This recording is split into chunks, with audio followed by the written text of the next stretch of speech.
Alors bonsoir à tous. Bon, écoutez, on est ravis de voir autant de monde ce soir pour donc ce nouveau Mardi de l'Histoire, en lien donc avec aussi une exposition, une petite exposition dossier que nous avons en fait à la fin du parcours permanent des collections. Une petite exposition dossier qui a été conçue par Marseille Capitale de la Mer. Et donc on a décidé de s'associer à cette association pour développer pendant quelques semaines encore, elle se termine le 30 mars, cette exposition dossier de panneaux sur le pont Transborder. Voilà, donc je vous invite à la découvrir si vous ne la connaissez pas encore. Elle se trouve donc à la fin du parcours. Et surtout, donc, un grand merci Patrick Boulanger, donc historien de l'Académie aussi des sciences, arts et lettres de Marseille. Voilà, donc vous avez travaillé à la Chambre de commerce, notamment vous êtes occupé de la collection patrimoniale de la Chambre de commerce pendant un certain nombre d'années. Vous avez une grande connaissance de l'histoire industrielle de Marseille. Vous êtes aussi, d'ailleurs, vous avez énormément contribué donc, par rapport au musée d'histoire de Marseille. Vous êtes membre du comité scientifique qui a mis en place le nouveau musée en 2013. Donc un grand merci encore à Patrick Boulanger d'être présent ce soir. Donc vous avez compris, il va vous présenter donc une conférence sur le thème du pont à Transborder. Donc il y a un ouvrage du début du XXe siècle et qui va avoir quelques vicissitudes, être un objet aussi d'étude aussi pour les artistes d'avant-garde des années 20-30. Voilà, mais je laisse Patrick aborder ce sujet. Et on se retrouve tout à l'heure pour un échange, si vous le souhaitez, donc après cette conférence. Voilà, Patrick, c'est à vous. Allez-y, vous pouvez vous asseoir.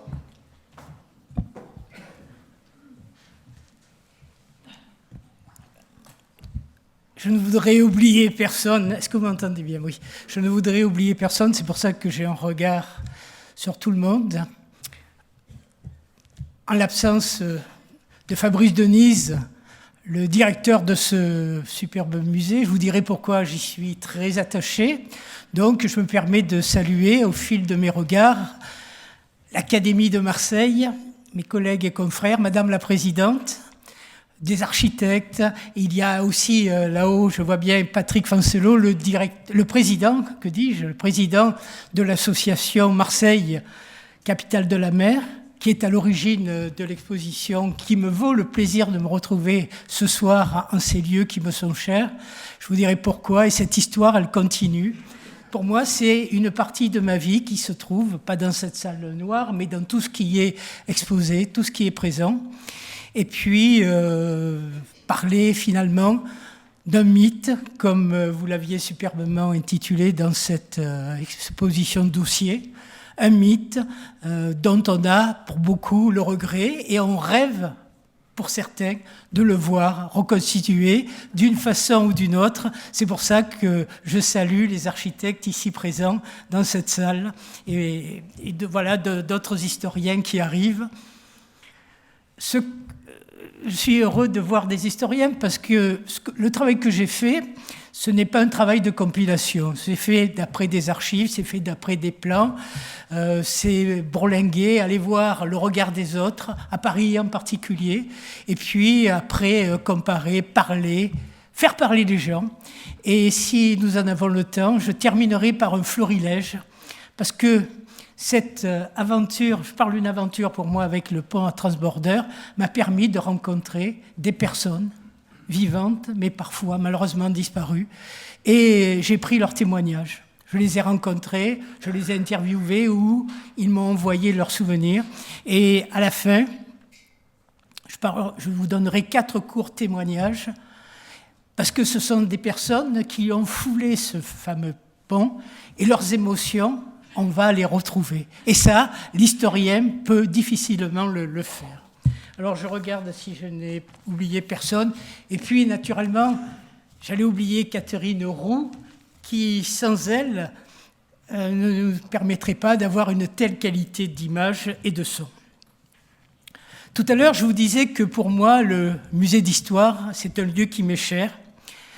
Sachez que dans un autre siècle, j'ai fait partie de la petite équipe d'étudiants, d'étudiants qui ont été choisis à la fin de leur master pour venir travailler sur le programme de préfiguration de ce musée qui n'existait pas. Il faut dire que nous étions à bonne école. Nos professeurs s'appelaient, dans le désordre, Carrière, Temim, Duby, Agulon, Volkovitch et d'autres, Miège aussi, avec qui j'ai fait ma thèse. Et donc, on avait la chance tout de suite de pouvoir apporter notre savoir naissant. Je vous ai parlé de master, donc c'est de la recherche déjà. Moi, je travaillais sur les migrations à Marseille en particulier. Et donc, travailler relativement jeune. Et alors, c'était en compagnie de Myriam Morel, d'Eldal, de son nom d'épouse. C'était aussi notre regretté Daniel Drocourt, avant que nous soyons rejoints par Alain Nicolas, qui nous arrivait, lui, de Paris.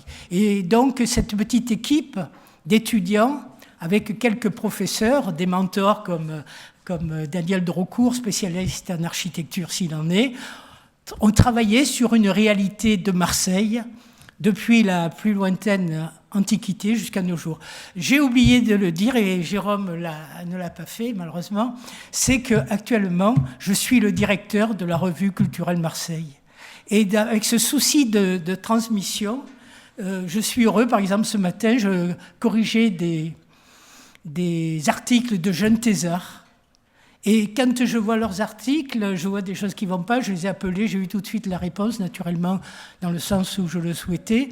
C'est toujours être dans la transmission, ne pas rester clos, le rat d'archives qui travaille pour lui, mais au contraire, s'épanouir et épanouir les autres par la même. Et pour moi, ça a été dans ce beau lieu.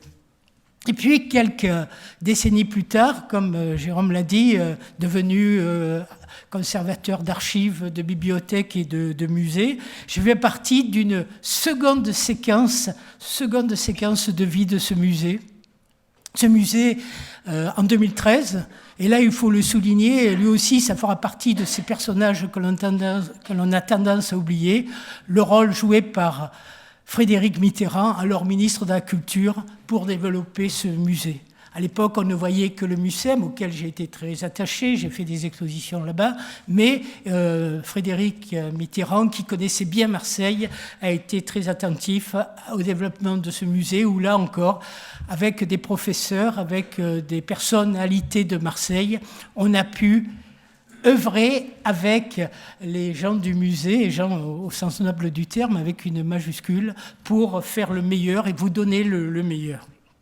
Et ce soir, le temps passe, le 25 février 2025, me voici, grâce à Patrick Fancelot et son exposition, pour vous parler finalement d'un mythe, d'une histoire qui est quelque peu oubliée. Pour moi, ce musée est devenu finalement, après sa destruction, moins pendant qu'il existait, l'un des monuments identitaires, on peut employer ce terme, de Marseille dans la première moitié du XXe siècle.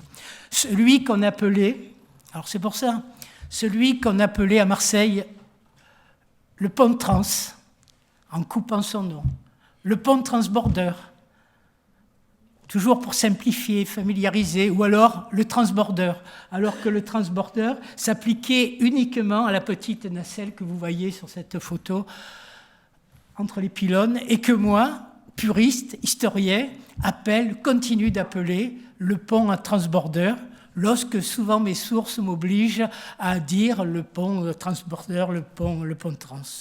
Et puis, si je suis attaché à ce pont, c'est que j'ai eu la chance de pouvoir sauver de l'oubli, sinon de la destruction, des dossiers d'archives, quelques dossiers d'archives, 2 ou 3,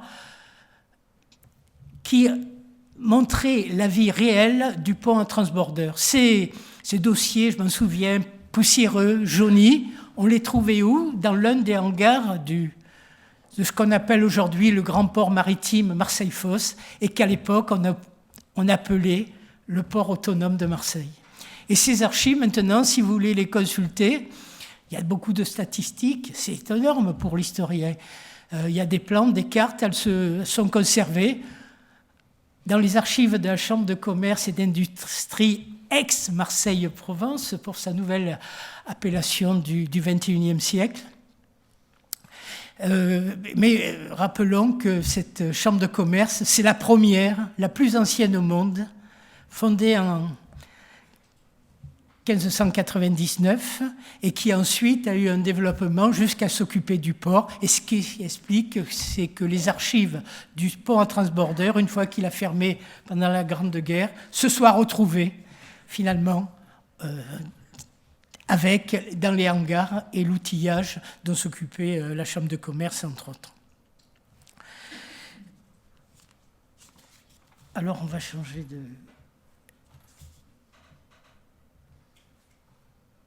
Voilà.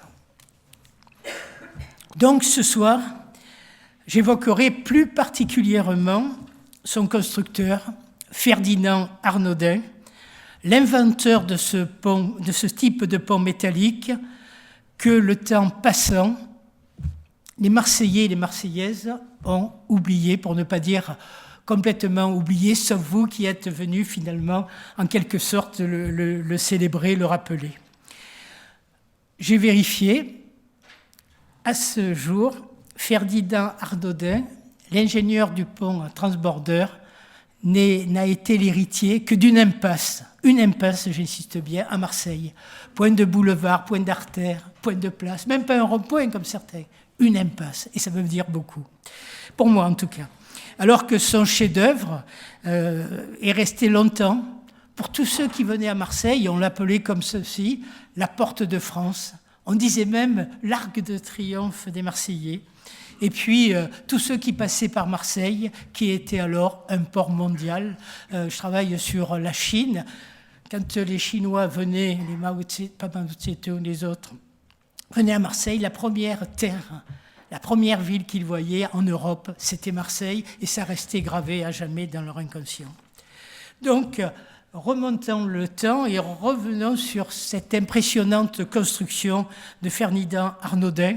Je vous donne quelques dimensions pour essayer de ressusciter son pont.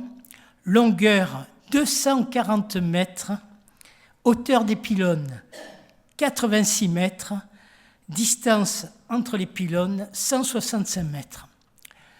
Ce monsieur était né à Lyon le 9 octobre 1845, dans la banlieue lyonnaise plus réellement. Et puis, son père travaillait pour une entreprise de ponts, les fameux Seguin, qui avait conçu le système de ponts suspendus dès les années 1825. Donc, le père de Ferdinand Arnaudin, Thomas Arnaudin, travaille pour cette société. La mère disparue très jeune, donc Ferdinand Arnaudin, va suivre son père, et bizarrement, bon, je le vois comme ça, il était illettré, il restait longtemps illettré, parce que son père ne l'envoyait pas à l'école. Et puis, comme il montrait quand même, je ne dirais pas un génie, mais je ne suis pas loin de le penser, donc on va son père allait le mettre, je ne dis pas en pension, mais le mettre à Paris. Mais la journée, il allait travailler dans la construction, il allait travailler dans le bâtiment, et le soir, il travaillait donc, au Conservatoire national des arts et métiers. Vous voyez donc la jeunesse un peu difficile, orphelin, mais obligé de travailler comme ceci. On ne peut pas dire qu'il ait une existence, une jeunesse heureuse, mais il avait développé un sens de l'observation. Et l'une de ses maximes, justement, c'était d'observer pour mieux comprendre. Si bien qu'après la mort de son père, ce Ferdinand Arnaudin allait rentrer comme inspecteur des ponts chez les Seguin, dans la nouvelle entreprise des Seguin, qui était aussi lyonnais. Mais, vous l'avez compris, je vous l'ai dit, c'est un autodidacte qui a l'esprit entreprenant, très observateur, et en 1872, il allait créer à 27 ans sa propre entreprise pour arriver à ses fins, essayer de réaliser ce dont il rêvait en imagination. Et sa propre entreprise allait être un atelier de fabrication de câbles à Châteauneuf-sur-Loire, dans le département du Loiret, non loin d'Orléans. Connaissant par expérience familiale les défauts des ponts suspendus, il imagina de nouvelles techniques pour améliorer leur fiabilité. Et en particulier, il est l'inventeur d'un type de câble des plus résistants, le câble à torsion alternative, à la solidité accrue, en le formant de couronnes concentriques de filets, qui étaient donc enroulés, là encore, en sens alterné, beaucoup plus résistants, vous l'avez compris, que de simples câbles. Et pour mieux faire encore, il allait aussi inventer la câbleuse qui allait réaliser ce système de son invention. Arnaudin devait bien vivre, donc avec ce système de câbles, il allait se lancer dans la restauration des ponts suspendus, les ponts traditionnels, ceci précédant la création des ponts à transbordeur. Alors qu'est-ce qu'un pont à transbordeur? On revient sur l'ancienne vision, vous en verrez d'autres par la suite.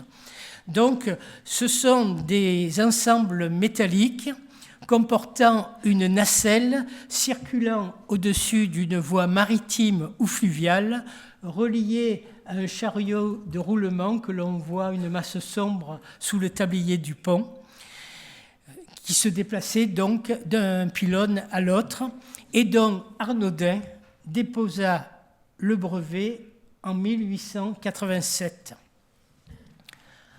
Son premier pont à transbordeur, Arnaudin n'allait pas le réaliser en France, il allait le réaliser à l'étranger, en Espagne. Et ça, comme c'est souvent le cas, et surtout de nos jours, où on voit nos jeunes cerveaux, nos jeunes inventeurs qui partent aux States ou ailleurs, alors que finalement, on ne fait pas appel à leurs compétences. Et c'est ce qui arrive pour notre Arnaudin, qui allait donc collaborer avec un architecte espagnol, ce qui était normal, puisqu'on était dans la péninsule.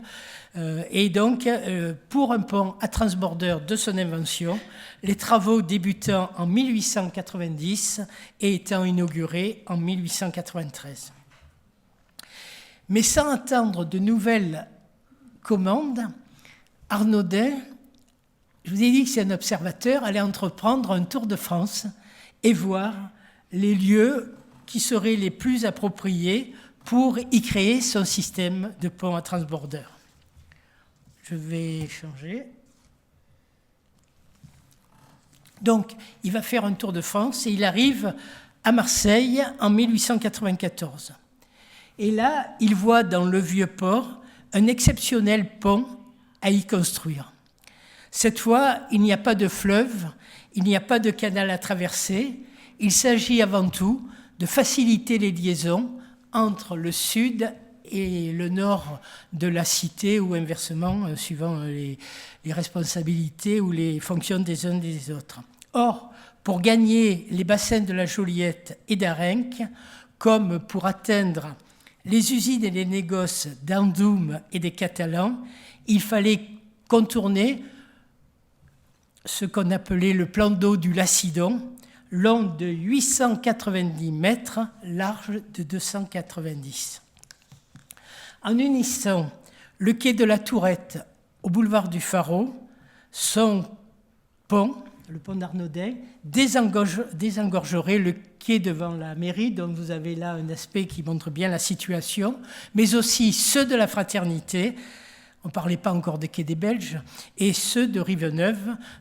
Le quai de Riveneuve, je vous renvoie au dernier numéro de la revue Marseille, que l'on a consacré au quartier de Riveneuve en particulier, et on voit que ce quai de Riveneuve était coupé par trois ponts tournants à bras. Alors vous imaginez comment la circulation était arrêtée, et donc c'était difficile, et à l'époque on parlait d'embâcle pour employer cette expression du temps, c'est-à-dire nous parlerions d'embouteillage et c'était vraiment un peu dramatique pour l'économie marseillaise et l'approvisionnement des marchés en particulier.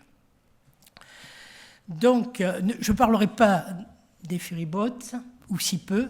Là, il y avait 3 lignes, certes 3 lignes, mais relativement lentes, et où il était interdit d'embarquer des marchandises. Donc c'était uniquement de la circulation des piétons, des gens qui venaient dans le centre-ville ou des ouvriers qui se répandaient dans les banlieues. Donc, ceci étant, ayant repéré ce lieu, en décembre 1894, Arnaudin soumit aux autorités marseillaises un avant-projet assorti d'une demande de concession avec péage. Parallèlement, en d'autres lieux, Arnaudin s'attachait à la construction d'autres ponts à transbordeurs.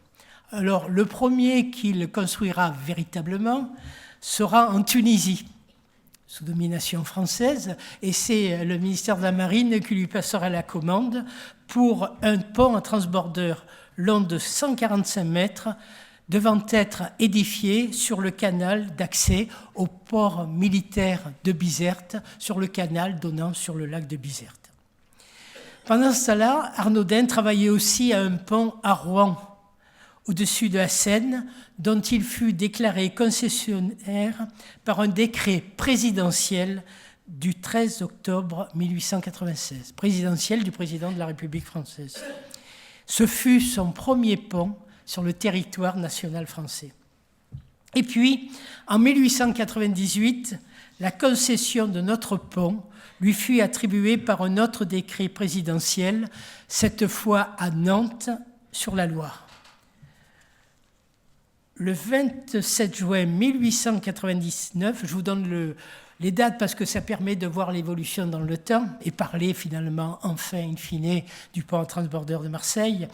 Arnaudin demanda au ministre des Transports publics l'autorisation de s'établir comme concessionnaire d'un pont à transbordeur, cette fois à Marseille, à ses frais, risques et périls, et sans subvention. Je me permets de le souligner, sans subvention.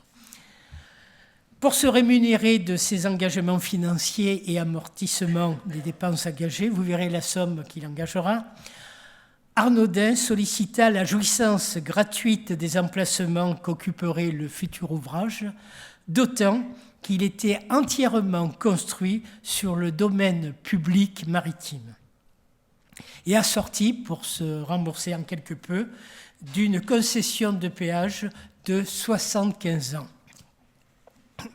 Cependant, notre ingénieur allait devoir apporter quelques modifications à son projet initial. Notamment, je reviens sur une hauteur sous les ponts. Il fallait qu'elle soit libre de 50 mètres au moins pour laisser passer les plus grands voiliers de l'époque. Là aussi, ça nous laisse rêveurs, des navires avec leurs mâts et voiles à plus de 50 mètres. Et son pont serait ainsi l'un des plus élevés au monde. On avait à l'époque, en exemple, les ports de New York, celui de Brooklyn, celui de Manhattan, qui n'avait que 45 mètres, alors que celui de Québec avait 50 mètres. Une commission nautique fut instituée à Marseille en août 1890 afin d'examiner l'avant-projet du pont, et celle-ci rendit un avis favorable. Tant étaient grands les avantages du raccourcissement du parcours entre les quais de la Joliette et les quartiers des Catalans, de Riveneuve et de Saint-Victor. Le 18 septembre 1900, le conseil municipal, placé sous la présidence du docteur Siméon Flessière, donna un avis favorable sous réserve que le tarif des passagers, des voyageurs à pied, donc dans la nacelle, soit fixé à 5 centimes, le prix du petit Marseillais d'un autre quotidien de l'époque, 5 centimes sans distinction de classe. ni première ni seconde à Marseille, ce qui n'était pas le cas dans les autres ports et les autres transbordeurs de France. Cependant, le système projeté par Arnaudin présentait encore l'inconvénient de nécessiter l'emploi de câbles de retenue que vous voyez derrière les pylônes, allant s'accrocher à des massifs d'amarrage loin en arrière des pylônes, comme le montrait son récent port du Martrou, près de Rochefort, construit sur la Charente et ouvert en juillet 1900. Dans l'impossibilité pour Arnaudin de trouver derrière le fort Saint-Nicolas un lieu favorable pour l'amarrage des câbles de retenue à l'arrière de ces pylônes, Arnaudin imagine encore, je vous le disais, un pont à contrepoids et articulation dont il déposa le brevet en décembre 1900. De ces extrémités du pont descendraient désormais des câbles verticaux et non pas obliques comme on le voyait au Martrou, des câbles fixés par des ancres d'acier dans des massifs de maçonnerie. Les pylônes dépasseraient les 84 mètres de hauteur.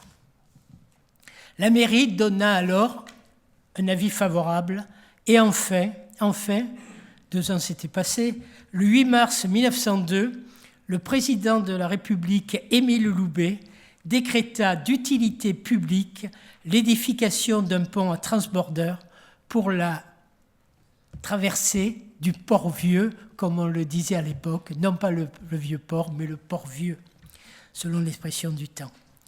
La concession serait accordée pour 75 ans et expirerait donc en 1977.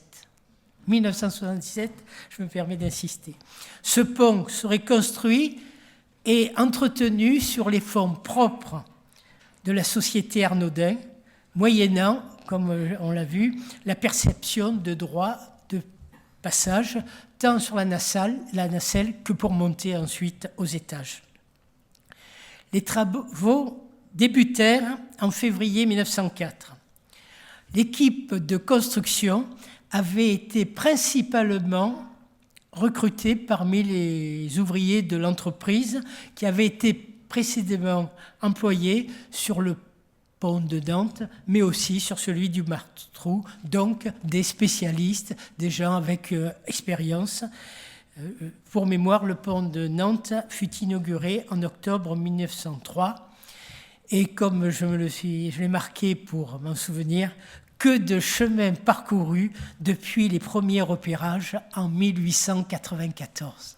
Oui. Il fallait être patient ce temps-là, mais certains dans cette salle le sont pour d'autres choses. Le pont marseillais fut donc préfabriqué à Châteauneuf-sur-Loire.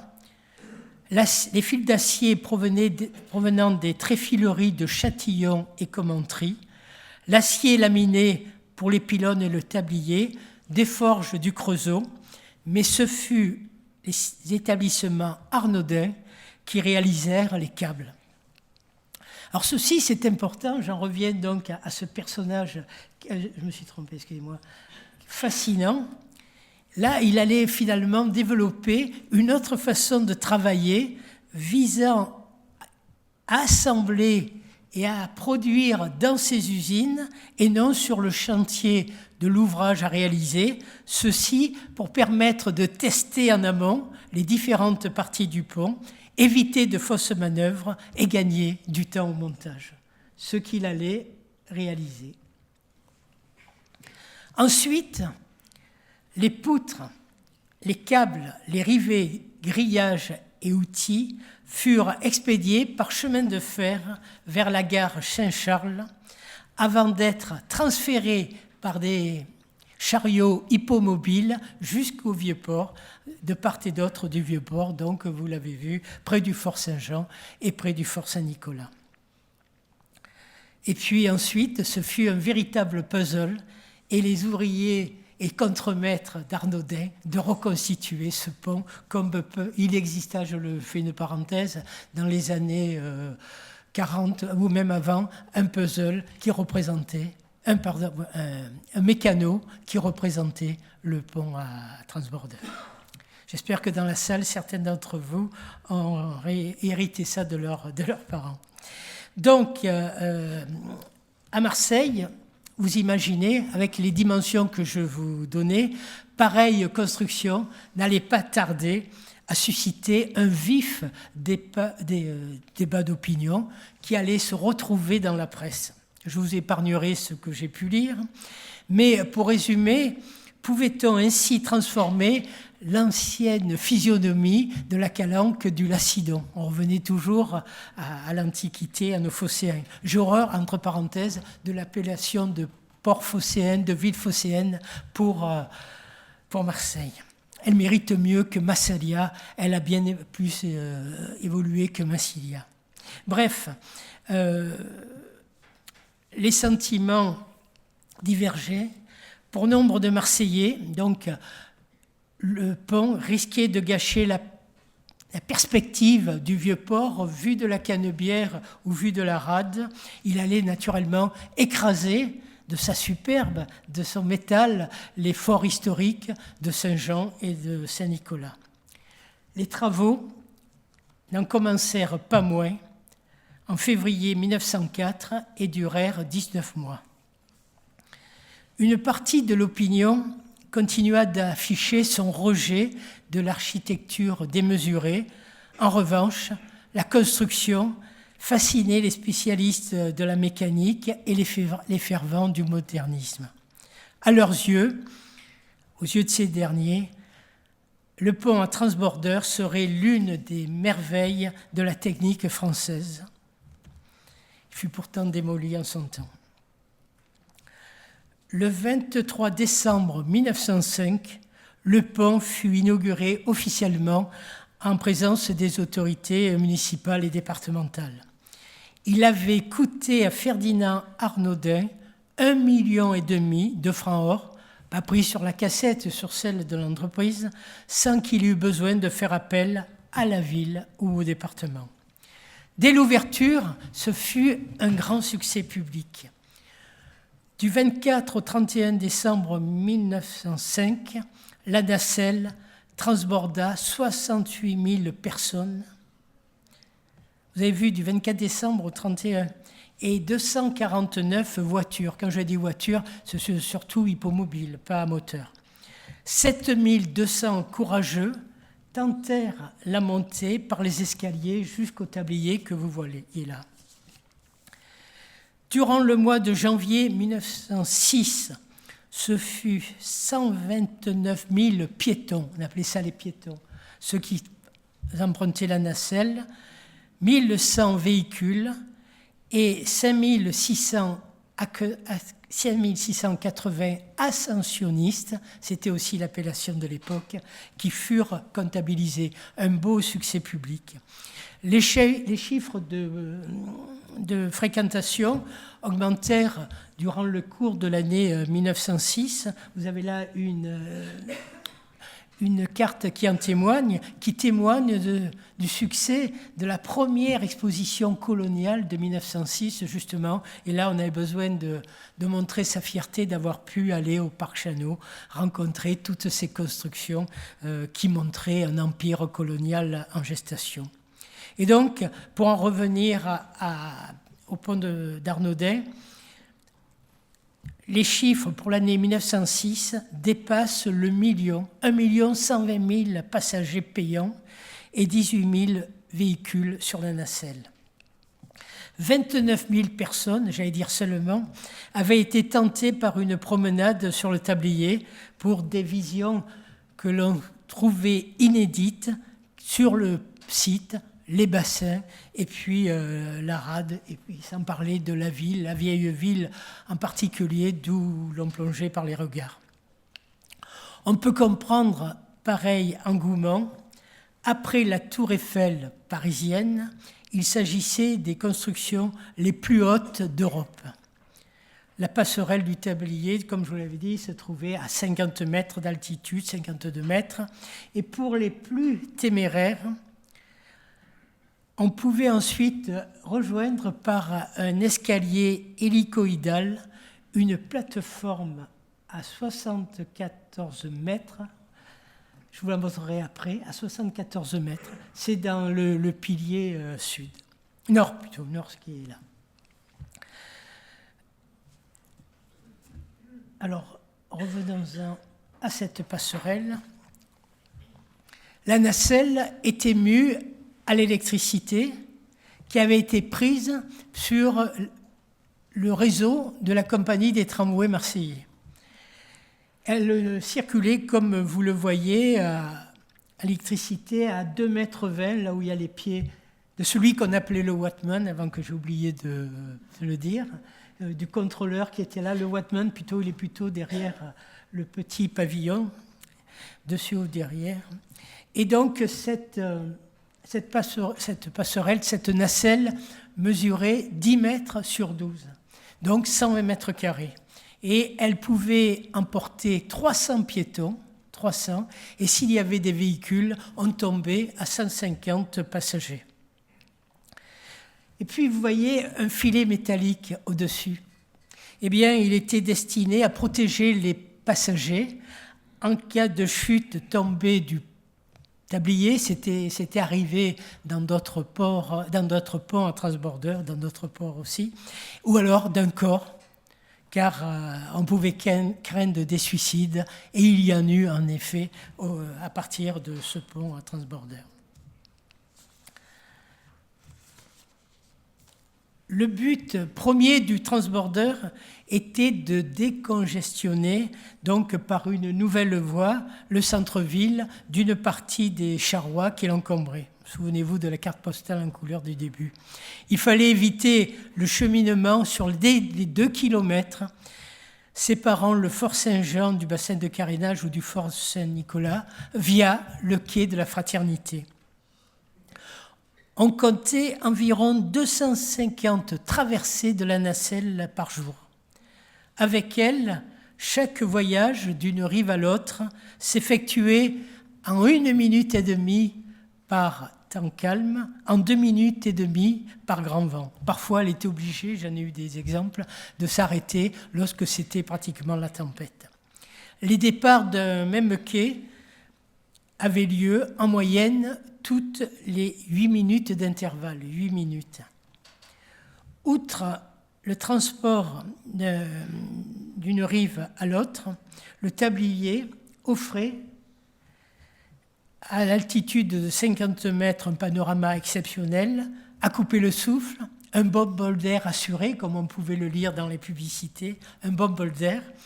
Et puis aussi, on pouvait grimper plus haut par cet escalier hélicoïdal dont je vous ai parlé pour arriver à 75 mètres d'altitude. Et quand vous arriviez en tout cas au tablier, vous aviez de part et d'autre 2 petits pavillons, vous en voyez un. Celui qui était au sud était destiné à abriter les machines qui apportaient l'électricité au pont destiné à la nacelle. Et puis, celui que vous aviez au bout, c'était une buvette. Mais devant le succès remporté par l'exposition coloniale, qui n'avait pas que des défauts, eh bien, on le transforma, après l'exposition coloniale, en un restaurant. Et là, d'après les publicités que j'ai pu lire, on pouvait déguster des langoustes à l'américaine. Horreur, c'était pas à l'armoricaine, à l'américaine. On pouvait déguster des spécialités de bouillabaisse avec un S, donc c'était pas une bouillabaisse unique. Et puis, afternoon tea, lunch, parce que c'était une clientèle aussi internationale, on pouvait s'en douter. Pour ceux qui ont l'escalier métallique, je vous ai souligné que c'était difficile d'y monter. Il y avait énormément d'escaliers, c'était fatigant pour les personnes un peu diminuées. Donc, un ascenseur fut mis en place, payant, et il fallait bien, et il fut mis en service en juillet 1907 sur le pilote nord, donc celui près de la consigne sanitaire. Sa cabine accueillait 9 personnes payantes et l'employé chargé de l'activer. Ce n'était que peu de choses en particulier pour approvisionner un grand restaurant. Rapidement, le pont à la silhouette arachnéenne devint une véritable attraction, même si, malheureusement, les piliers d'acier et puis tous les aciers, la passerelle et autres, avaient été recouverts de peinture sombre pour éviter les corrosions. Quant aux câbles, ils étaient protégés par un goudron minéral qui n'avait pas une très belle couleur, comme l'indiquait son nom, le coaltar. Bref, il fallait que le pont dure au moins 75 ans, le temps de sa concession, peu importe la beauté. Il passa sans encombre la Première Guerre mondiale, même si, avec son personnel qui avait été partiellement mobilisé, l'ouvrage fut entretenu de façon sommaire. Au 31 décembre 1918, donc là, c'est là où je vois, on est entre amis, ça me remonte en tête, on voit finalement le rôle d'avoir sauvé ces archives, parce que ces chiffres, où est-ce que je les ai trouvés, ceux qui pouvaient disparaître dans un hangar du pont autonome. Donc, du 31 décembre 1918, depuis sa mise en service, plus de 14 millions de piétons, 14 millions, et 550 000 véhicules étaient passés sur sa passerelle, en oubliant bien sûr, et vous le verrez, j'en parlerai dans mon florilège, il y avait des resquilleurs. Ce n'était pas propre à Marseille, mais il y en a eu à Marseille.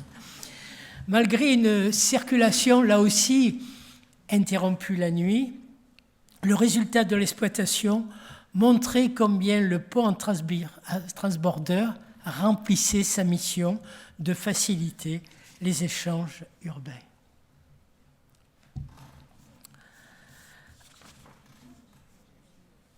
Ainsi, un site mondialement connu venait d'être transformé par l'implantation de cette structure des plus originales.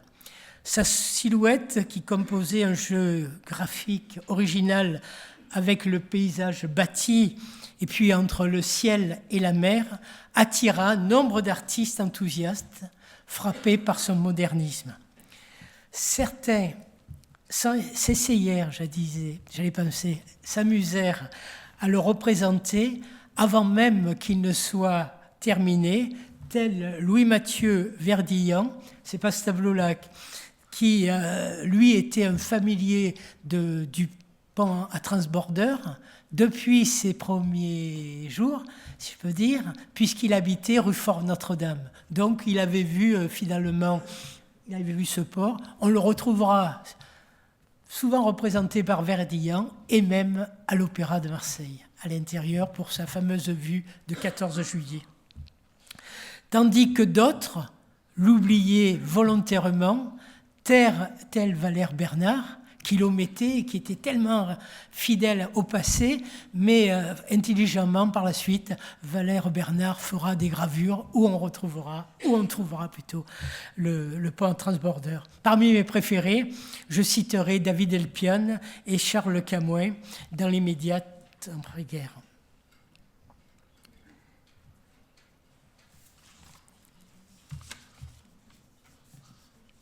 L'architecture contemporaine d'alors était considérée comme sous un jour nouveau. De jeunes plasticiens percevaient ces grandes structures utilitaires comme de formidables sculptures en plein air. Les enseignants, et là c'est pas la France, les enseignants de l'école d'architecture et d'art appliqué du Bauhaus à Weimar, en Allemagne, attirèrent l'attention de leurs étudiants sur le vieux port. Ils écrivirent « ils firent des livres là-dessus où justement chaque fois le pont à transbordeur était cité en exemple. Et ces étudiants, durant leurs vacances, s'en vinrent découvrir au plus près la hardiesse de ces lignes. Le pont à transbordeur, combinant technique et esthétique, art et industrie, était relu comme un signe précurseur de l'architecture de l'avenir. Parmi ces étudiants, on trouva la photographe suisse, je vais chercher après, Florence Henry, je vais vous citer, je vais en parler, c'est pour ça, qui était élève de Moline Ashley. Mais pour en finir avec ce pont, j'ai oublié de vous dire que Albert Marquet, entre parenthèses, qui fut un peintre de la marine, et ça on l'oublie toujours, et on voit toujours ses vues de Paris, de la Seine, mais il fut aussi peintre de la marine. Et donc il s'en va à Marseille, et puis à Alger, on connaît ses vues.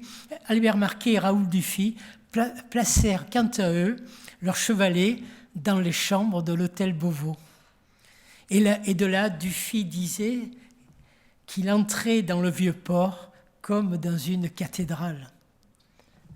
C'était un Normand. Rouen, il l'avait en tête. Sur la pointe des pieds, il ajoutait.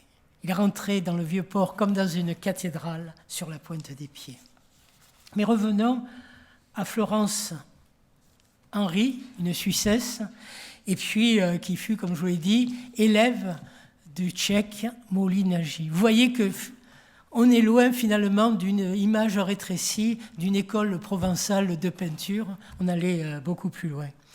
Parmi d'autres photographes talentueux, on peut citer les deux tailles, Fernand et son fils Albert, et puis la progéniture, dont les clichés viennent d'entrer il y a peu dans les collections du Musée d'Histoire de Marseille, dont il faut se féliciter. Malheureusement, la collection était en cours de classement, je n'ai pas pu avoir un cliché de Fernand. Mais il y a eu tellement de livres produits par ces photographes éditeurs que vous les avez tous en tête. Et puis il y a eu aussi l'Américain Man Ray, qui vivait à Marseille, le fameux surréaliste Man Ray, ou alors Germaine Croul, elle aussi associée au constructivisme de Moline-Nagy. On en reparlera de Croul parce que j'y suis très attachée. Je vous en dis un mot. Une Allemande de naissance, antifasciste notoire, vivant en France depuis 1925. Elle fut attirée à Marseille et qui pour elle était une cité des plus photogéniques, mais ce que disaient ses professeurs en Allemagne et les Autrichiens aussi. Et là, comme Florence Henry, elle multiplia les plongées et contre-plongées depuis les quais ou le tablier du port. Chaque fois, c'était des angles de vue audacieux entre réalisme et abstraction. Et ainsi, de pareille manière, à la recherche de la beauté, je les cite, à la recherche de la beauté fonctionnelle, ces artistes contribuèrent à faire passer Arnaudin, son pont, dans l'histoire de l'architecture et de l'art moderne. Certes, la seconde exposition coloniale de 1922 avait permis une hausse des ventes de billets, mais après, les comptes d'exploitation montrèrent une certaine désaffection. On peut le comprendre de la part des Marseillais ou des Provençaux. Les véhicules à moteur remplaçaient peu à peu les chariots hippomobiles de la Belle Époque. Les embarquements sur la nacelle s'amenuisèrent d'autant. Pour les camionneurs, ils préféraient effectuer, même avec des embouteillages, des embâcles, ils préféraient effectuer le tour du Vieux-Port plutôt qu'endurer l'attente d'un embarquement payant à bord de la nacelle. Et c'est naturellement, on n'était plus aux 5 centimes que j'évoquais au départ. Et puis il y avait en dessus des délais d'attente, les délais d'acheminement, 1 minute, 1 minute et demie, et ensuite de débarquement sur le quai opposé. Inutile de vous dire, vous le pensez, que la concession devint déficitaire, même avec l'augmentation successive des tarifs qui avaient été autorisés à Arnaudin. Et puis au restaurant, qu'on aurait tous aimé bien connaître pour ses recettes de bouillabaisse, et bien maintenant, dans cette époque-là, il ressemblait à un kiosque à sandwich. À l'époque, on disait à casse-croûte. Assiette froide et collation légère. Il avait perdu sa clientèle, sinon huppée, du moins fortunée. Et pour avoir des plats chauds, il fallait les commander à l'avance. D'où se faisait-il livrer? Ça encore, les archives ne l'ont pas dit. Mais je vous le dis, si un jour vous trouvez un menu de ce restaurant casse-croûte ou du grand restaurant, faites-moi les connaître, j'aimerais bien les examiner, ne serait-ce que pour la carte de vin qui est souvent très, très explicite, parce qu'on voit arriver des sauternes, on voit des vins qui arrivent des côtes du Rhône et pas de Cassis, pas de Château-des-Beaux en particulier. Bref. Et voilà quand même un tirage dédicacé par Germaine Krull, qui est vers 1930, dédicacé là encore, c'est une chance pour les collections marseillaises. Mais vous verrez qu'elle reviendra, et c'est aussi explicite ensuite dans cette ville-port. Ferdinand Arnaudin, décéda le 24 avril 1925, âgé de 79 ans. Ce constructeur avait vu ses mérites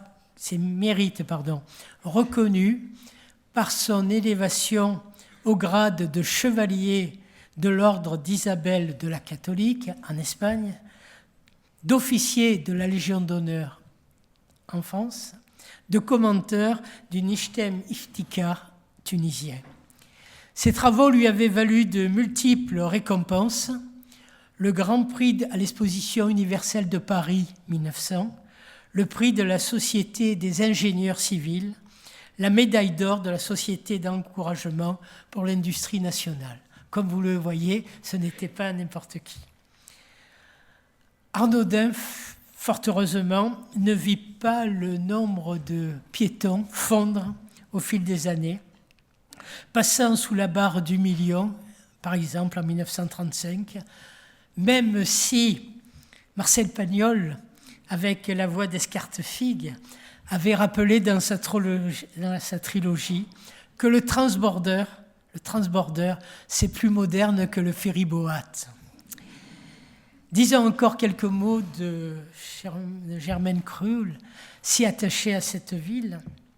En cette même année 1935, sortit son livre sobrement intitulé Marseille, publié par l'éditeur parisien Plon, intégrant 49 de ses photos, dont 12 du pont à transborder, accompagnés de courts textes du poète marseillais Suarez. Le pont à transborder nécessitait maintenant des rénovations, des réparations, alors que la précarité financière de la concession réduisait désormais au strict minimum les travaux d'entretien. Durant l'année 1939, dans une conjoncture particulière, parce qu'il y avait énormément d'allées et venues entre la France métropolitaine et l'Afrique du Nord, et puis il y avait les troupes qui passaient, donc qui étaient curieuses de découvrir le pont à transborder, sans parler des garnisons, je n'ai pas eu le temps de vous en parler, qui se trouvaient au Fort Saint-Nicolas ou au Fort Saint-Jean. Donc en 1939, on retrouva 1 million de passagers sur la nacelle et 15 000 véhicules sur la nacelle. Cependant, les successeurs, les concessionnaires d'Arnaudin allaient entraîner un nouveau relèvement des tarifs et les chiffres s'abaissèrent à 960 000 passagers et 2 635 véhicules. Avec la drôle de guerre, le ministère de l'Armement projeta d'utiliser les 1100 tonnes de ferraille que représentait le pont pour les besoins de la défense nationale. 1100 tonnes. Une approximation. L'armistice mit un terme au pourparlers avec les successeurs d'Arnaudet.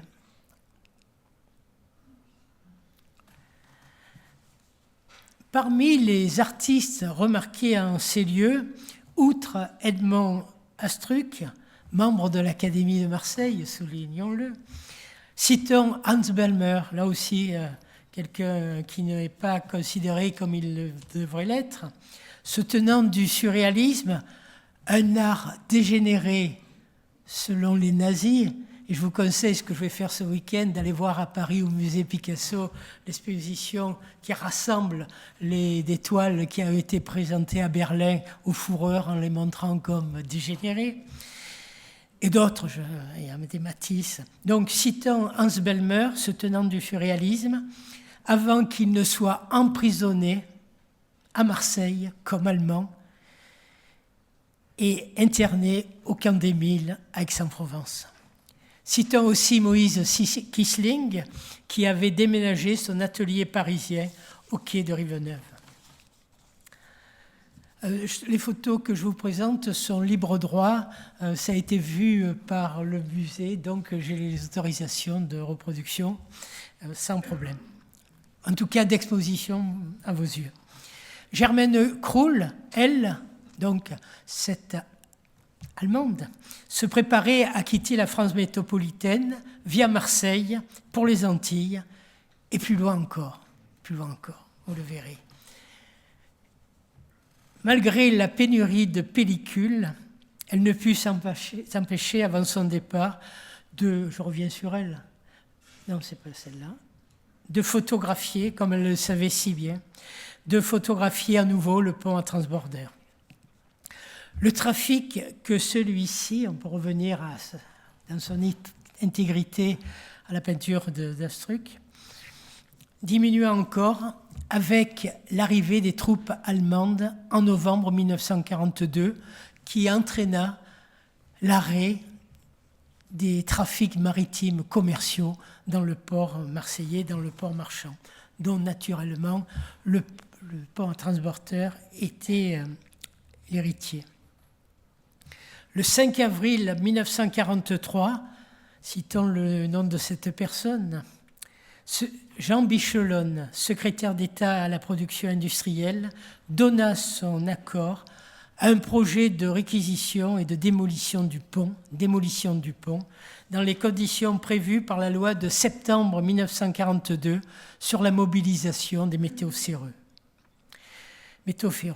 L'arrêt fut signé le 24 décembre 1943 et comme les collaborateurs ne faisaient jamais de la dentelle, le 24 décembre 1943, jour anniversaire de l'ouverture au public du transbordeur. Ils ont dû s'amuser. L'Office des fers, fonte et acier prit possession de l'ouvrage et supprima le service de la nacelle à partir du 20 mars 1944. Devant le transbordeur désormais immobilisé, une pancarte en disait long, secrétariat d'État à la production industrielle, défense d'entrée, danger de mort.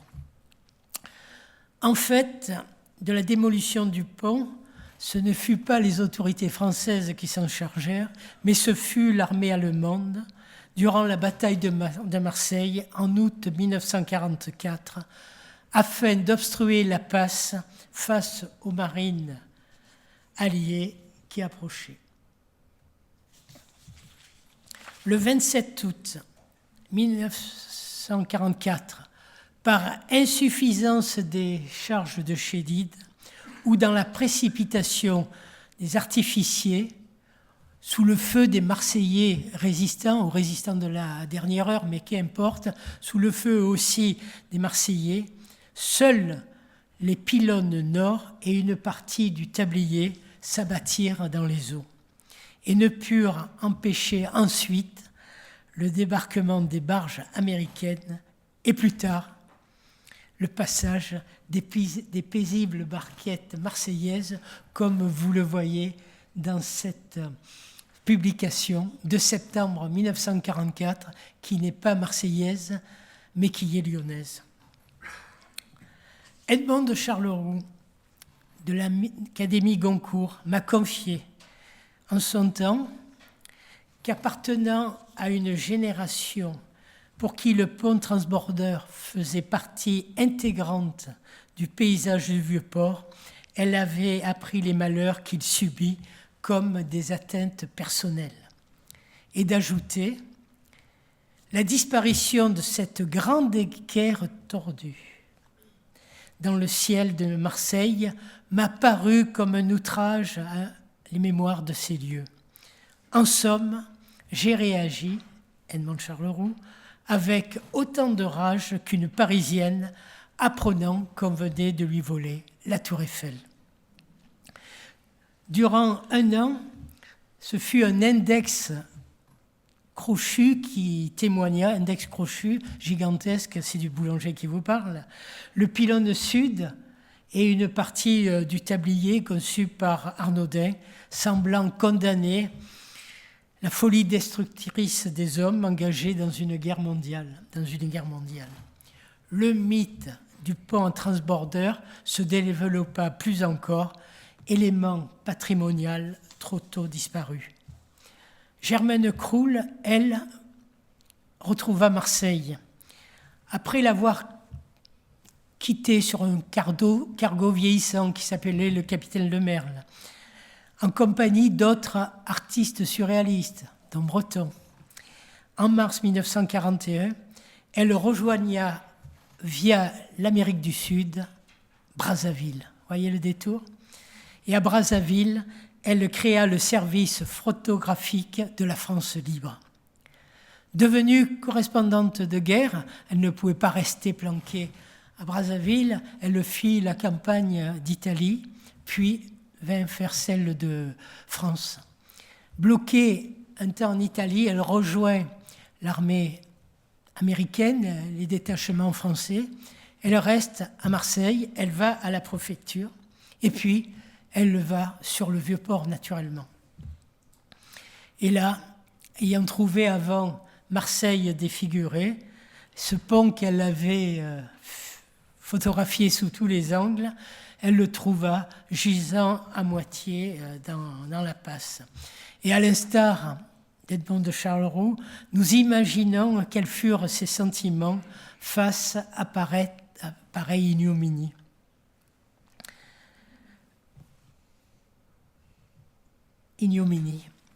Cette fois, ce n'est la paix revenue, que les services des ponts et chaussées français jetèrent à bas le 1er septembre 1945 avec 40 kilos d'explosifs, 400 kilos, pas 40, les restes encore debout du pont d'Arnaudin.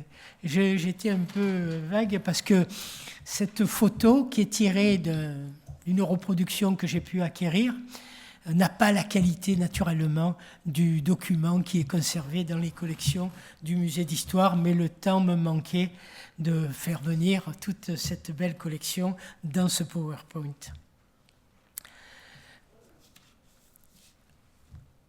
Avec quelques regrets, donc je suis amené à penser que si ce pont avait été conservé d'une manière ou d'une autre, il serait en plein cœur de Marseille l'égal d'une tour Eiffel. Et en vous disant ça, je pense que même s'il était peut-être resté que ce pylône nord, serait, comme le disaient les prédécesseurs, une véritable sculpture en plein air, un signe, un signal. Les architectes et les ingénieurs, comme les touristes et autres, trouveraient dans cette construction démontée un centre de réflexion et de visite renouvelé. Que vient-on faire à Marseille ? Il y a les musées, il y a la bouillabaisse, il y a tant de choses à faire. Et puis il y a aussi ces restes du Vieux-Port. Et ainsi, et surtout, Ferdinand Arnaudin aurait gagné le panthéon des constructeurs célèbres, méritant mieux qu'une simple impasse pour mémoriser son nom à Marseille. Continuons, j'arrive bientôt à la fin. comme on le voit, les hommes et la conjoncture internationale ont décidé autrement. Souvenons-nous, et ça aussi enfonçons le clou, puisqu'on est entre amis, souvenons-nous qu'il en avait été de même à Marseille pour la passerelle métallique d'un certain Gustave Eiffel.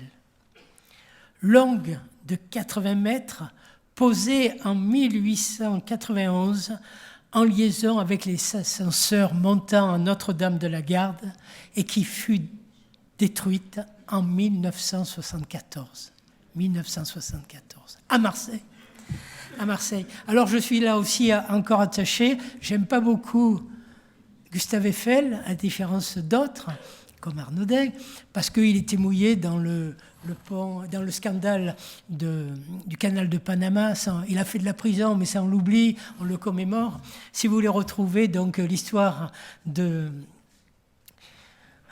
cet ascenseur et puis de cette passerelle qui montait à Notre-Dame, lisez Notre-Dame de la Garde, s'entend, lisez donc l'article que j'ai écrit dans la revue Marseille, et le chercheur a trouvé, pas à Marseille naturellement, mais donc dans un musée parisien, musée d'Orsay, là encore, des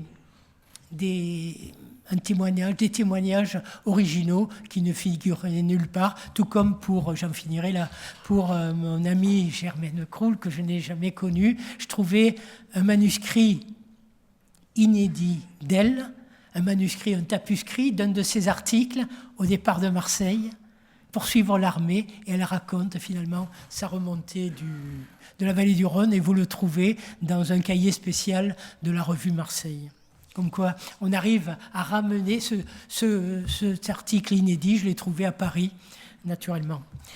J'allais dire naturellement, sinon il serait connu. Alors, fort heureusement, pour en revenir à mon cher Ferdinand Arnaudin, fort heureusement, 3 ponts à transbordeur subsistent de nos jours. Ceux de Bilbao, sur le Nervion, celui de Martrou sur la Charente et celui de Newport au Pays de Galles sur la rivière Usk, datant respectivement de 1893, 1900 et 1906. Je ne vous ai pas parlé de celui de Newport parce que il était plus récent que celui de Marseille.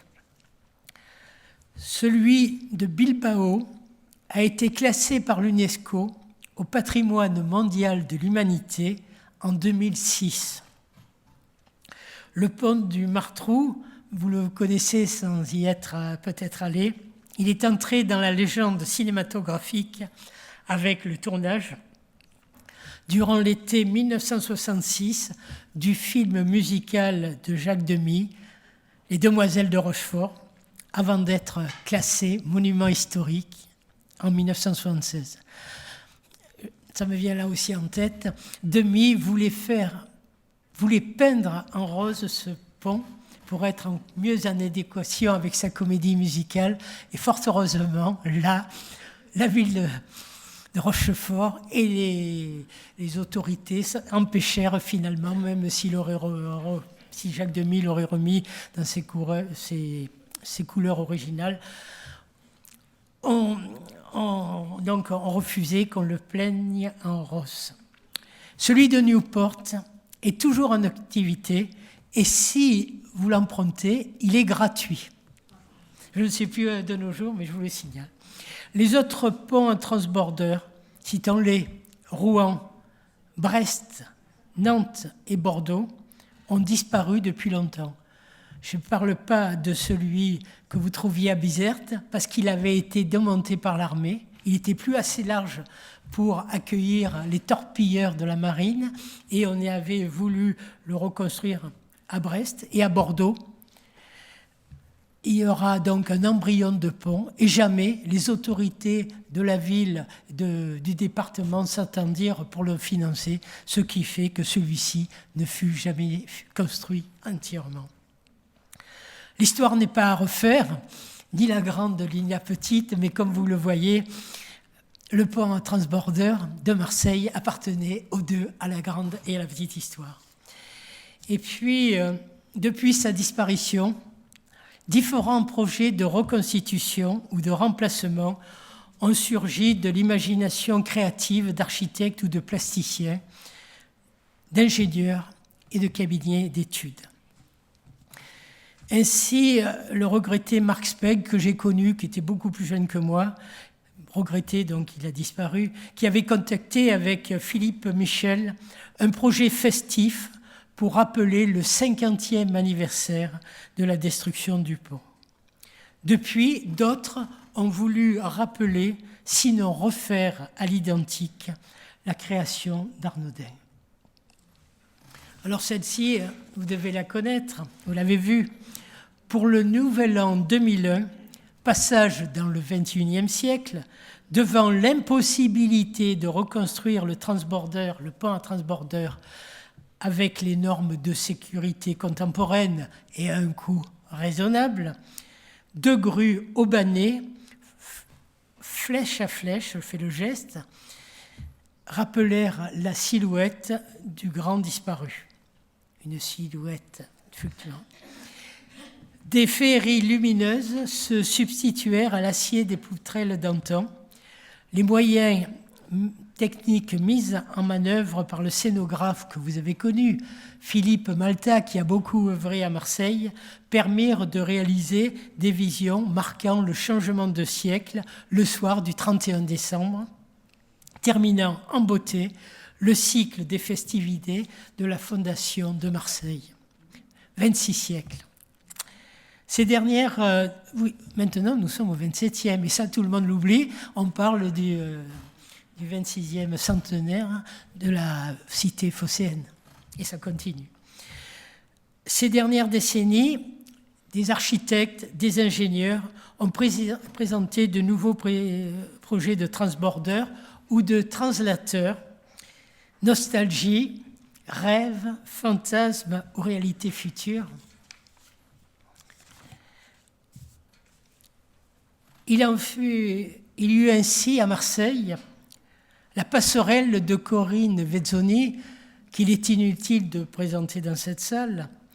Dans son projet global d'aménagement du Vieux-Port, présenté en prévision de Marseille, capitale européenne de la culture, elle avait inclus une passerelle mobile de 160 mètres de long par 10 de large, pour permettre aux piétons, cycles et motos de franchir la passe du Vieux-Port, sans détour.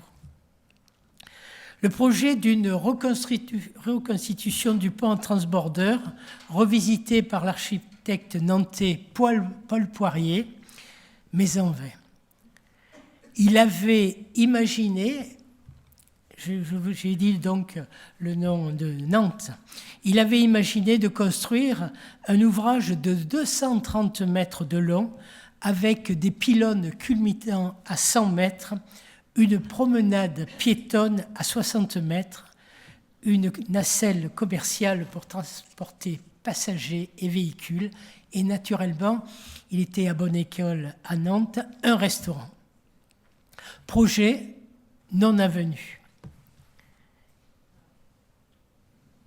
Et puis, en 2015-2016, notre ami, l'architecte urbaniste André Stern, jouant la complémentarité avec l'ingénieur Jean-Paul Gandolfi, imagina un translateur.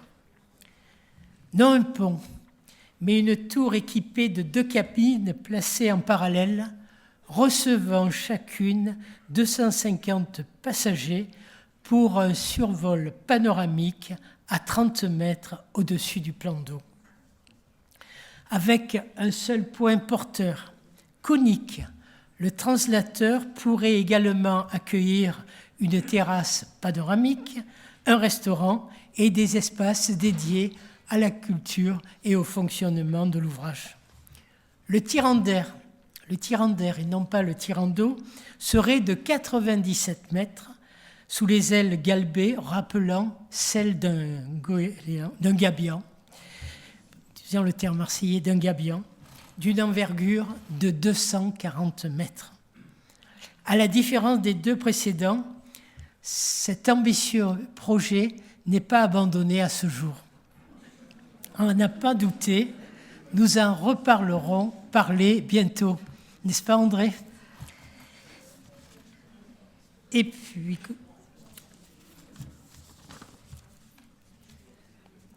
en attendant, un nouveau moyen utile, beau, pratique, de passer d'une rive à l'autre du Vieux-Port, du pont emblématique d'Arnaudin, que reste-t-il? Des images, des tableaux, des gravures, on en a vu peu, mais il y en a, des films, je n'avais pas le temps de vous les passer, mais aussi quelques restes d'embase des pylônes que vous voyez en bas, blanchâtres, tels que Germaine Croul a pu les photographier. Où se trouvent-elles? Elles sont parties après la destruction du port, pas en catimini, mais sans drapeau des trompettes, quand il fallait dégager finalement le port et le vieux port. Et désormais, on les retrouve remisées, en partie, pas toutes, après la destruction de 1947, remisées sur l'île du Frioul ou à Ratonneau. Elles s'y trouvent encore à proximité du centre Léo-Lagrange, et lorsque vous y retournerez, vous pourrez peut-être vous y asseoir, les croiser, et on le voit quotidiennement, bien des gens passent sans savoir qu'ils ont là, sous les yeux, les derniers vestiges visibles du pont à Transborder.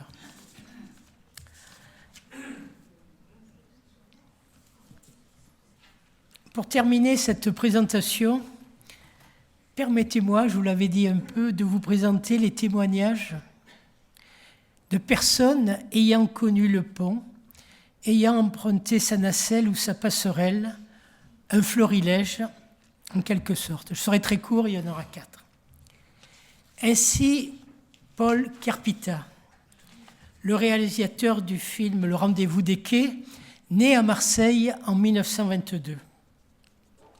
Je le cite. Le pont trans, comme nous l'appelions, a toujours été pour nous, enfants de dockers, de poissonnières ou de travailleurs immigrés italiens, un intarissable pôle d'attraction. Il faut dire que durant les grandes vacances, pour nous rendre à la plage des Catalans, le pont trans était le moyen de locomotion idéal. La tactique était simple. Il suffisait de se mettre à l'eau, tout nu, nos vêtements noués sur la tête, au moyen d'une ceinture passée sous le menton, de nager lentement, sans faire de vagues et de bruit, c'est moi qui l'ai dit, de bruit, pour aller nous agripper à une barre de fer transversale sous la nacelle. Un petit rétablissement, et nous voilà confortablement installés pour le voyage. Je devais avoir 8 ans. Un sacré garnement que le petit Paul, si sa mère l'avait su. Et puis, autre moment vécu, celui que me confia l'écrivain René Bruni, né à Aix, nul n'est parfait, en 1926. J'avais 11 ans depuis 8 mois et j'avais obtenu mon certificat d'études. En récompense, mon père m'a fait offert une journée à Marseille, où en bon aixois, nous ne nous rendions que très exceptionnellement et avec circonspection. Personnellement, j'étais ravi. Au menu de cette journée, il y avait la découverte fabuleuse du château d'If, une bouillabaisse chez Bassot, quelques achats en ville et une traversée du Vieux-Port par le transborder, considéré comme une attraction majeure. Je crois me souvenir que la plateforme de la nacelle était surchargée. Depuis sa guérite, un homme à casquette galonnée nous faisait comprendre qu'il était important. Un fort vent du sud s'était levé, et je ne sais pour quelle raison la traversée fut interrompue à ce mi-parcours. L'homme, d'une voix inquiétante, annonçait des choses rassurantes. Je crois bien que ma mère avait le mal de mer, d'autant que quelques jeunes s'employaient par des mouvements inconsidérés à augmenter le tangage. Cela ne dura que quelques instants, mais une certaine angoisse s'était emparée des passagers. En allant prendre le dernier tram, je regardais se dessinant à travers les lumières glauques l'ombre disproportionnée du pont en transbordeur que je n'arrivais pas à trouver véritablement beau. J'ai toujours, et c'est Bruni qui parle, j'ai toujours préféré le bois au fer. Autre souvenir d'enfance, celui de mon ami le peintre Jostan Boulian, né en 1937 et à qui je souhaite encore longue vie. Alors qu'il n'avait que 6 ans, le petit Joseph monta sur la passerelle du pont et de me dire « c'est un peintre, il y a des bruits et des couleurs qui restent dans le tamis qui passe. » Je trouve que la formule était très belle, dans le tamis qui passe. Ainsi, de la Cabucelle, on descendait à la ville à tramway. Et si on allait au pont à transbordeur, ce n'était pas pour traverser le vieux port. Non, c'était comme un manège, une fête, un voyage. Plutôt que la nacelle tirée par des câbles au ras de l'eau, on préférait monter l'escalier en colimaçon qui nous montait à la passerelle qui semblait enjamber le bassin. Là-haut, imaginez un gosse qui domine sa ville. J'étais en avion, au ciel, entre Dieu et Notre-Dame de la Garde toute proche. Et cette grande tache bleue de la Méditerranée étincelante, et tous les blancs des navires.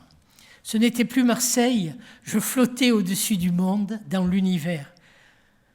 Des souvenirs enrobés de soleil, de bruit de câbles et du cri des alouettes. Pour finir ce florilège, c'est à Georges Duby, l'un de mes anciens professeurs en histoire médiévale, né à Paris en 1919, élu à l'Académie française par la suite, passant par Marseille dans le milieu des années 30, qui m'écrit « Cette grande et légère architecture métallique formée comme une espèce d'arc de triomphe, de rêve sur l'horizon marin du couchant. Et plus tard, il lui arriva de reconstituer par mémoire son image sur le panorama marseillais. » Nous en finissons. Lors de l'arrivée de la flamme olympique dans le Vieux-Port, le 8 mai 2024, je me suis surpris à imaginer le voilier Belém passant sous le pont à transbordeur. Cette image aurait fait le tour du monde, à n'en pas douter, et de s'inscrire mieux encore dans les mémoires, ou en tout cas de fixer plus encore Marseille. Et je me mis, et c'est vrai ce que je vous dis, et me mis à regretter. Je n'étais pas chez une amie depuis son balcon pour le voir, mais j'étais devant ma télévision et j'y pensais. Et je me mis à regretter combien ce signal urbain, cet arc de triomphe visible à plusieurs milles, cette porte de France me manquait. Même si je ne l'avais jamais foulé, même si je n'ai jamais pris entre mes mains ce rêve, un de ces boulons, un de ces écrous sauvegardés, car il en existe. À Marseille, vous savez, on peut tout retrouver. Pour de plus amples... Alors, si vous avez quelqu'un de vos amis qui a un écrou du pont en transbordeur, après le menu, je serai heureux de le voir. J'ai vu des photos de personnes l'ayant dans sa main. Pour de plus amples informations, je vous renvoie à ce livre aux éditions Actes Sud. Et comme nous sommes là encore entre nous, entre amis, j'ai le plaisir de vous révéler ce soir que j'en suis l'auteur. Le pseudonyme est simple. C'est mon nom auquel il manque un bout. Patrick Langer. Ce pseudo, et je me tourne vers certaines de mes amies, ce pseudo avait été pris en son temps pour des raisons professionnelles, afin d'éviter qu'un directeur carriériste la fasse co-signer ou signer tout court par un président en exercice alors que j'écrivais ceci durant mes congés et mes jours de vacances. Ce sont les aléas de l'existence. Souvent, certaines dans la salle lisaient ce livre sans savoir qu'il m'avait au bout du téléphone.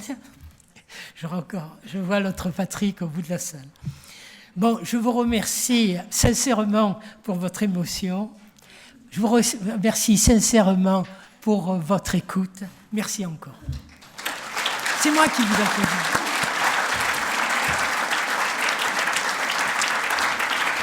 Merci Patrick Boulanger donc pour cette conférence passionnante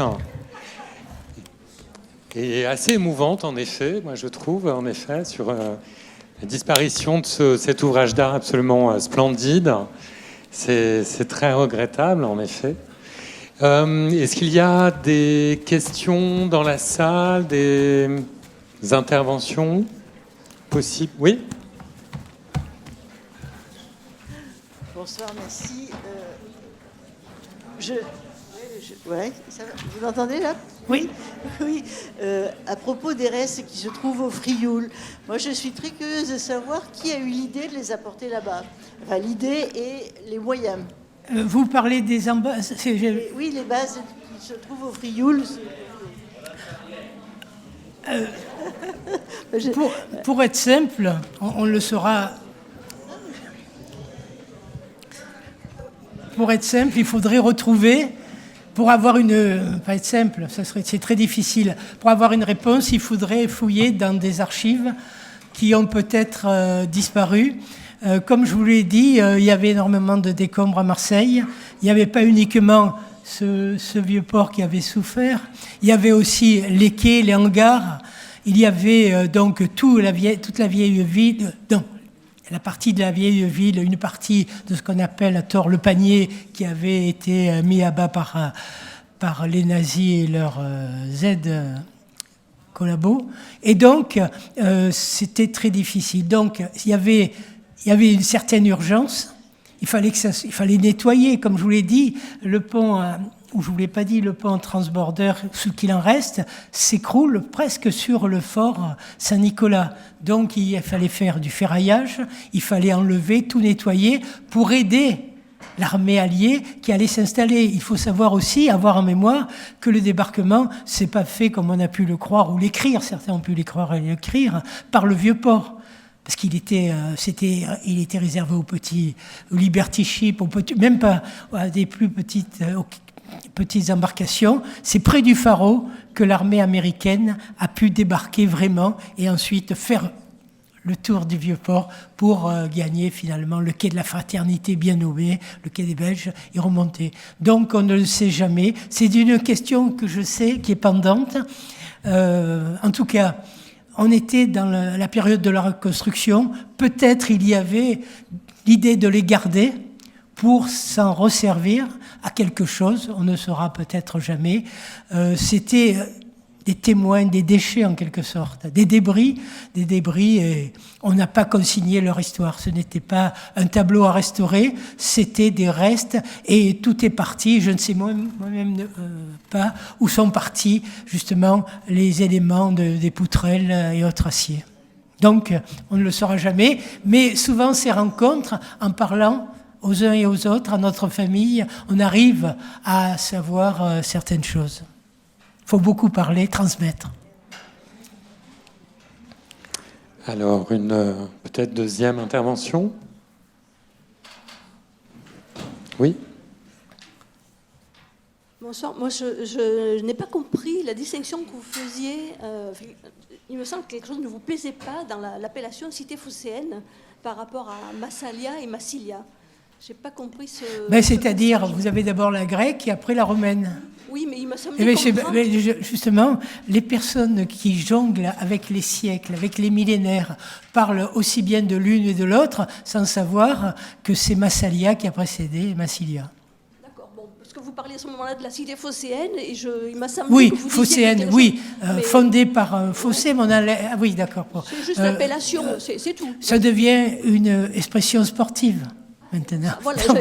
Voilà la cité phocéenne. C'est Phocée, okay. La ville d'Asie mineure d'où sont partis les colons grecs qui, en 600 avec des décennies, on ne le sait pas exactement, sont venus fonder ce comptoir, s'y installer et créer donc la ville de Marseille. Donc parlons de Marseille et d'une Massalia phocéenne. Oui.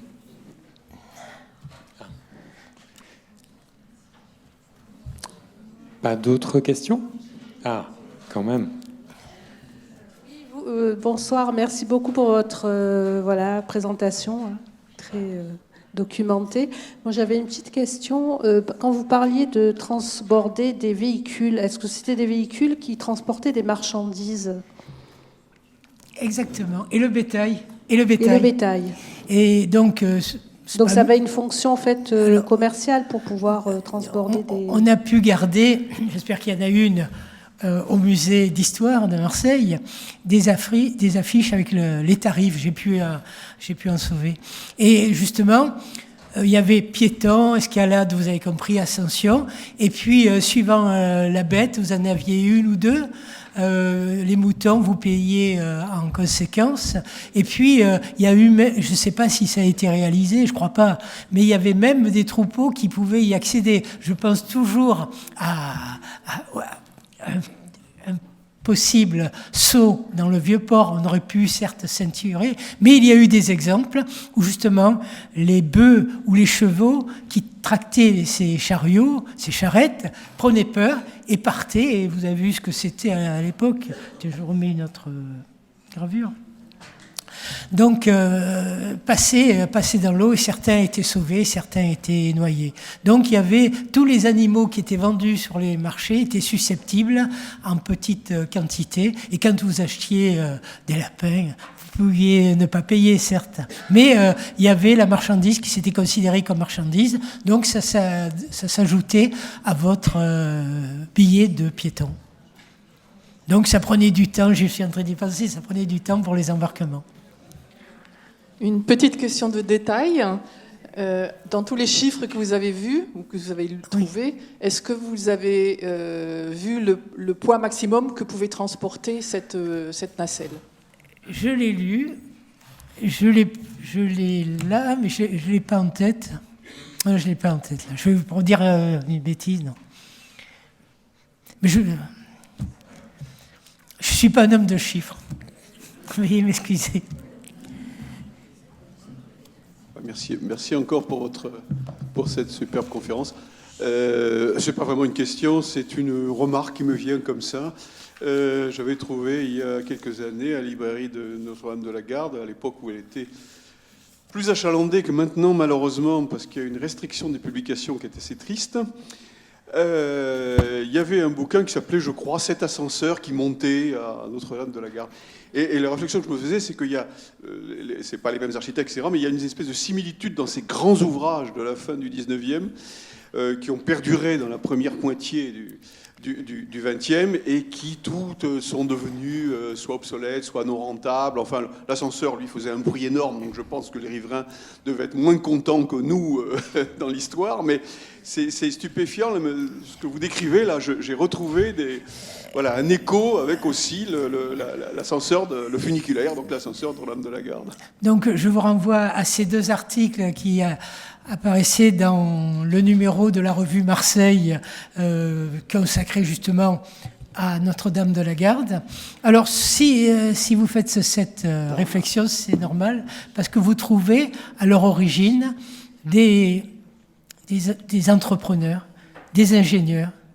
Donc, par exemple, pour les ascenseurs, il y a une entreprise qui est là, il faut faire travailler, ils cherchent, ils se créent les marchés, ils n'attendent pas que les institutions viennent leur apporter ou qu'il y ait des concours. Et si cette passerelle a été détruite, c'est en partie parce qu'elle a été construite sur un terrain privé. Et pareil pour les ascenseurs. Bon, ils jouaient plus le jeu, il y avait plus de personnes qui l'empruntaient. Peut-être certains d'entre vous, pour leur communion solennelle et autres, c'était là aussi, comme le pont transborder, on amenait les enfants habillées, on a des photos, les communiantes, qui prenaient l'ascenseur et qui se faisaient photographier sur la passerelle. Donc, mais à les origines, il y a l'idée d'économie, l'idée de faire travailler les uns et les autres, et ensuite, c'est fini, il faut détruire, il faut le faire place nette, et c'est malheureux. Et construire, récupérer les lieux pour construire.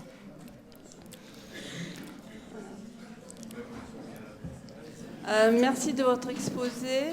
Moi, j'ai juste une question pour le futur par rapport à l'ouvrage, enfin le projet d'André Stern. Est-ce que c'est quelque chose que vous avez laissé supposer avoir un développement Alors, sous mes yeux, on m'a dit sous vos yeux, mais nous avons l'architecte dans la salle et je crois que il peut vous répondre. Alors, j'ai pas entendu toute votre question. Bonsoir. Vous voyez qu'on rêve encore chez nous. Oui.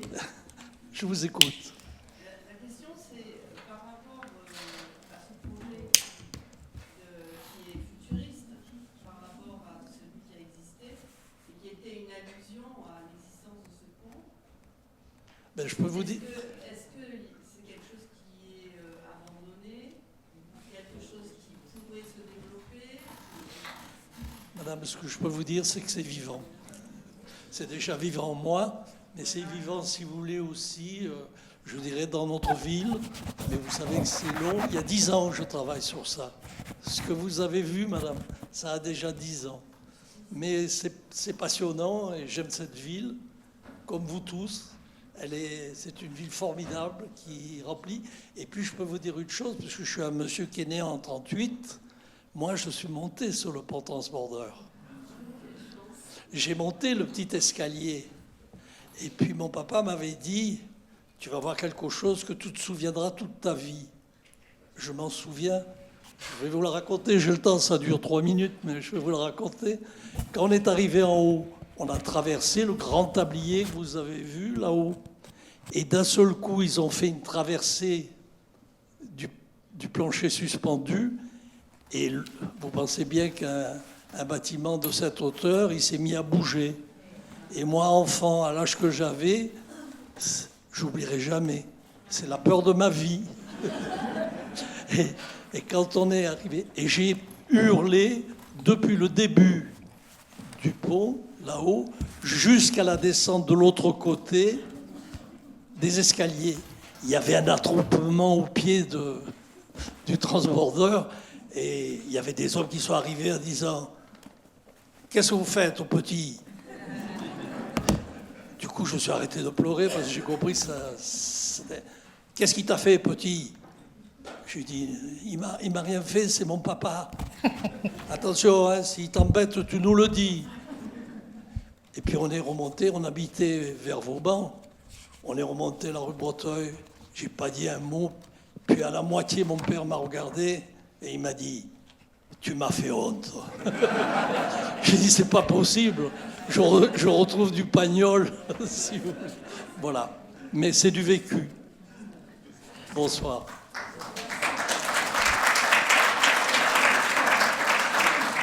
Merci pour ce témoignage. Je vous propose qu'on en finisse peut-être après votre témoignage, justement. Je trouve ça une très belle conclusion. Une dernière chose. Oui. J'ai dit à madame que je n'étais pas un homme de chiffres et de nombres, mais je sais bien lire et je l'avais consigné. Donc, pour répondre à votre question, le poids de la nacelle était de 29 tonnes. Merci Patrick Boulanger, vraiment un grand merci pour cette conférence. Peut-être je...